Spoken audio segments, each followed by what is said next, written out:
दोस्तों, आज मैं आपके लिए बहुत ही रोचक व ज्ञानवर्धक कहानी लेकर के आया हूँ। कहते हैं कि यदि माँ बाप ये 3 गलतियाँ ना करें तो उनकी बेटियाँ कभी भी नहीं बिगड़ेंगी। प्रिय दोस्तों, हर माँ बाप चाहते हैं कि उनकी बेटी उनका नाम रोशन करे और उन्हें एक कन्या का पिता कहलाने पर गर्व महसूस हो, क्योंकि बेटी का पिता होना बहुत बड़ी गौरव की बात है, अर्थात बहुत बड़े सौभाग्य की बात होती है। क्योंकि बेटी का कन्यादान करने से पिता बहुत बड़ा पुण्य अर्जित कर लेता है और बेटी का इस संसार के निर्माण में बहुत बड़ा योगदान है। यदि स्त्रियां ना होती तो ये सृष्टि भी नहीं होती।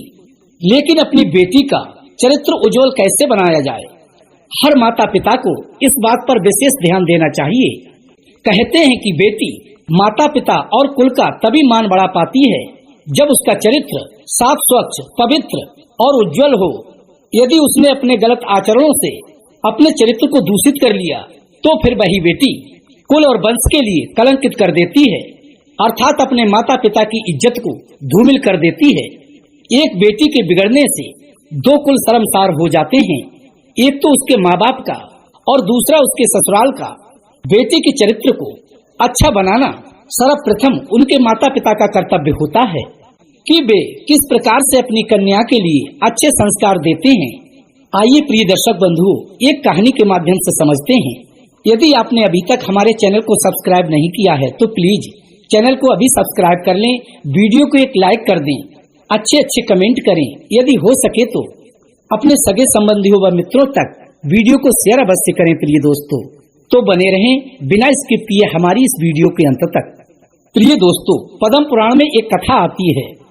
कलिंग देश में श्रीपुर नाम का एक नगर था। उस नगर में वसुदत्त नाम के एक ब्राह्मण रहते थे। उनकी एक बहुत ही सुंदर कन्या थी जिसका नाम था सुदेवा। सुदेवा बहुत ही चंचल चित्त वाली थी, ऊपर से रूप और यौवन से भरपूर संपन्न थी। वो अपने माता पिता की बड़ी ही लाडली बेटी थी। पिता वसुदत्त उससे बहुत ही प्रेम करते थे। बेटी से अधिक मोह होने के कारण वे उसे कभी भी स्वयं से दूर करना नहीं चाहते थे। वे अपनी बेटी की हर इच्छा को पूरी करते थे। उनके इसी अधिक लाड़ प्यार ने उनकी बेटी को उदंड बना दिया था। कहते हैं कि अधिक स्वतंत्रता, अधिक लाड़ प्यार संतान को संस्कारों से वंचित कर देता है। प्रिय दोस्तों, अपनी संतानों से अधिक प्रेम, प्रिय मित्रों, अपनी संतान से प्रेम करो, पर संस्कार और शिक्षा के योग्य होने पर उन्हें शिक्षा और संस्कार से वंचित नहीं करना चाहिए। वे माता पिता उस संतान के बैरी होते हैं जो अपनी संतान को पढ़ाते लिखाते नहीं हैं। मूर्ख और दुष्ट संतान से स्वयं संतान तो दुखी रहती ही है और माता पिता भी जीवन भर कष्ट भोगते हैं। कहते हैं कि गर्भ गिर जाना अच्छा है, मरी हुई संतान पैदा होना भी ठीक है, स्त्री का बांझ होना भी अच्छा है, संतान गर्भ में ही पड़ी रहे ये भी ठीक है, पर धनवान और रूपवान होते हुए भी मूर्ख संतान का होना ठीक नहीं है। प्रिय दर्शक बंधुओं, वसुदत्त के अधिक लाड़ प्यार में पलकर उनकी पुत्री विवाह योग्य हो गई। तभी पिता ने निश्चय किया कि बेटी का विवाह मैं उसी के साथ करूंगा जो विवाह के बाद मेरे घर पर ही निवास करे, अर्थात घर जमाई बनकर रहे। इसीलिए प्रिय दोस्तों, वसुदत्त ने अपनी पुत्री का विवाह बड़े और उच्च कुलों में नहीं किया। एक दिन वसुदत्त के द्वार पर एक कौशिक गोत्री ब्राह्मण आया। वो भिक्षुक बहुत ही पढ़ा लिखा और वेद वेदांगों में पारंगत था। वसुदत्त को वो भिक्षुक बहुत ही पसंद आया। उन्होंने उसका नाम और गोत्र पूछकर और अपनी बेटी की योग्य समझकर अपनी पुत्री सुदेवा का विवाह उस कौशिक गोत्री भिक्षुक ब्राह्मण के साथ कर दिया और उसके सामने ये शर्त रखी कि विवाह के बाद तुम्हें हमारी बेटी के साथ हमारे ही घर पर रहना होगा। प्रिय दोस्तों, उस ब्राह्मण ने वसुदत्त की बात मान ली और वसुदत्त की पुत्री सुदेवा के साथ विवाह करके उन्हीं के घर पर रहने लगा। सुदेवा के पिता नगर के धनवान व्यक्ति थे। उसके पिता नगर के बहुत बड़े धनवान व्यक्ति हैं। इसी घमंड में चूर होकर सुदेवा उदंड हो गई। अब तो प्रिय बंधुओं, वो आए दिन अपने पति का अपमान करती रहती थी। वो धन के अहंकार में अपनी विवेक शक्ति खो चुकी थी। उसके पति बड़े ही ज्ञानी और धैर्यवान व्यक्ति थे। उसने कभी भी अपनी पत्नी से कुछ नहीं कहा और सुदेवा कभी भी अपने पति की सेवा नहीं करती थी और वो उल्टी अपने पति को ही खरी खोटी सुनाती रहती थी। अपने पिता के घर पर रहने के कारण लोक लज्जा तो उसमें थी ही नहीं। वो तो पूरे गांव में आजाद स्त्रियों की तरह घूमती रहती थी। उसका पति जब कभी भी उसे समझाने का प्रयास करता तो वो उल्टा उसी को डांट देती थी और उसे बार बार ताना दिया करती थी कि तुम अधिक मत बोला करो, थोड़ी शर्म करो, तुम तो मेरे पिता के दिए हुए धन से पल रहे हो। भला तुम्हारी क्या औकात है जो तुम स्वयं भी अपना पेट भर सको? तुम तो एक भिक्षुक हो। इस प्रकार की बातें वो अपने पति से रोज किया करती थी।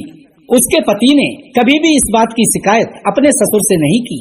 पिता भी अपनी बेटी की आदत अच्छी तरह से जानता था, पर उन्होंने कभी भी उसे समझाने का प्रयास नहीं किया। और समझाता भी कैसे? जो समझाने की आयु थी तब तो उसने उसे कभी समझाया नहीं। अब अगर समझाए भी तो वो समझाना कैसे माने? सुदेवा में संपूर्ण लक्षण उल्टा स्त्रियों वाले आ गए थे। प्रिय दोस्तों, पत्नी के रोज रोज के बुरे बर्ताव के चलते एक दिन उसका पति गुस्से में आकर उसे छोड़कर चुपचाप वहां से चला गया। अपने दामाद के चले जाने पर वसुदत्त को बड़ा ही दुख हुआ। वसुदत्त अपने मन में सोचने लगी कि जरूर ही मेरी बेटी के बुरे आचरणों से दुखी होकर मेरा दामाद उसे छोड़कर चला गया। इससे तो यही सिद्ध होता है कि मेरी बेटी बहुत बड़ी पापाचारिणी है। मेरे ज्ञानी और धर्मात्मा दामाद अब मेरी पुत्री को त्याग कर चले गए हैं। मेरी पुत्री ही दुष्टा है, कुल नाशनी है। वसुदत्त को अपनी बेटी पर बड़ा ही क्रोध आया। उन्होंने अपनी बेटी को भी गुस्से में आकर अपने घर से निकाल दिया और कहा कि हे दुराचारिणी, कुल में कलंक लगाने वाली, तू चुपचाप यहाँ से चली जा और जहाँ तेरा पति रहता है तू वहीं चली जा और वहाँ जाकर के उससे अपनी करनी की क्षमा मांग ले। और यदि तेरा पति तुझे ना मिले तो लौटकर मेरे घर में कभी भी कदम मत रखना। प्रिय दोस्तों, इतना कहने के बाद वसुदत्त ने अपनी पुत्री सुदेवा को घर से निकाल दिया। सुदेवा अपने पिता के घर से निकल चुकी थी। पति और पिता के त्याग देने पर वो जिधर भी जाती थी उधर से लोग उसे दुदकार कर भगा देते थे। कोई भी उसे अपनी जगह पर ठहरने नहीं देता था। कई दिनों तक ऐसे ही भूखी प्यासी भटकती रही और लोग उसे उल्टा समझकर दुदकारने लगी।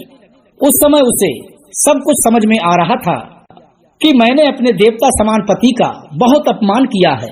अब उनके त्यागने पर आज मेरा कोई भी सहायक नहीं है। कई दिनों तक कुल और मान से वंचित होकर वो इधर उधर घूमती रही। प्रिय दर्शक बंधुओं, इस प्रकार भटकते भटकते वो गुजरात में प्रभास तीर्थ में जा पहुंची। कई दिनों से भूखी प्यासी थी, इसलिए रास्ता भी उस पर ठीक प्रकार से नहीं चली जा रही थी। अपने पेट की भूख शांत करने के लिए सुदेवा एक कटोरा लेकर भीख मांगने लगी। उसकी हालत को देखकर सभी लोग उससे घृणा करते थे। लोग उसे पापनी समझकर भीख तक नहीं देते थे। इस तरह अत्यंत दुख में जीवन व्यतीत करते हुए वो कई तरह की बीमारियों से ग्रस्त हो गई और उसका शरीर सूख कर कांटा हो गया। एक दिन वो उसी नगर में पागलों की तरह भटक रही थी और भटकते भटकते वो एक बड़े ही सुंदर घर के द्वार पर जा पहुंची। तभी उसने देखा एक वैदिक पाठशाला थी। वो घर अनेक ब्राह्मणों से भरा हुआ था। उस घर में चारों ओर वेद मंत्र पढ़े जा रहे थे। सुदेवा ने जैसे ही उस घर में प्रवेश किया और भिक्षा के लिए आवाज लगाई, तभी उस घर का स्वामी उस दुबली पतली औरत के सामने आकर के खड़ा हो गया। उस घर का स्वामी उस दुबली पतली औरत को अपने द्वार पर देखकर अपनी पत्नी से कहने लगा कि हे भाग्यवान, देखो तो द्वार पर कोई दुखियारी खड़ी है। लगता है वो कई दिनों से भूखी है। उसे घर में अंदर बुलाकर आदर से भोजन करा दो। वो घर किसी और का नहीं था बल्कि सुदेवा के पति का ही था, जो कि उसको त्याग कर चला आया था। यहाँ आकर उसने अपना दूसरा विवाह कर लिया था और संयोग से सुदेवा अपने उसी पति के द्वार पर जा पहुंची।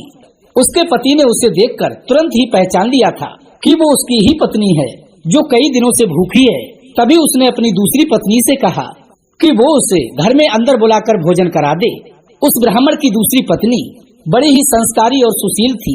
एक दुखियारी स्त्री को अपने द्वार पर देखकर उसका हृदय भी करुणा से भर गया और वो बड़े ही आदर से उसको अपने घर में अंदर बुलाकर लाई और उसे बड़े ही प्रेम से बिठाकर भोजन कराने लगी।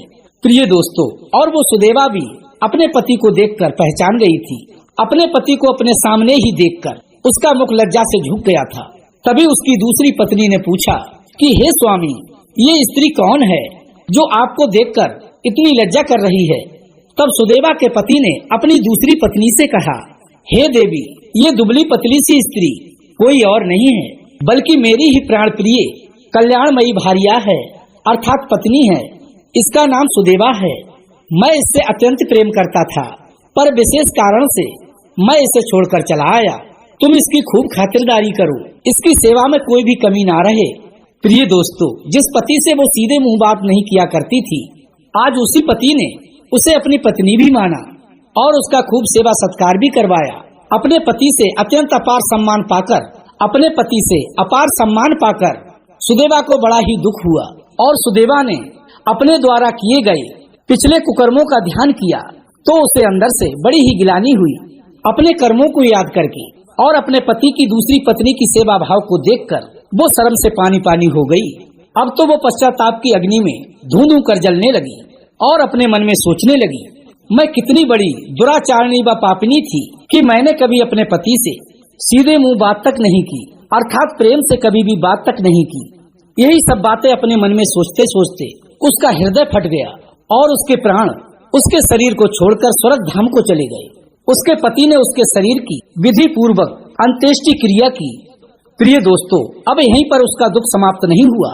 मरने के बाद सुदेवा की आत्मा यमलोक में पहुंची। प्रिय मित्रों, जैसे ही सुदेवा की आत्मा यमराज के समक्ष पहुंचती है तो यमराज भी उसके इन कुकर्मों को देखकर बड़े ही क्रोधित हुए।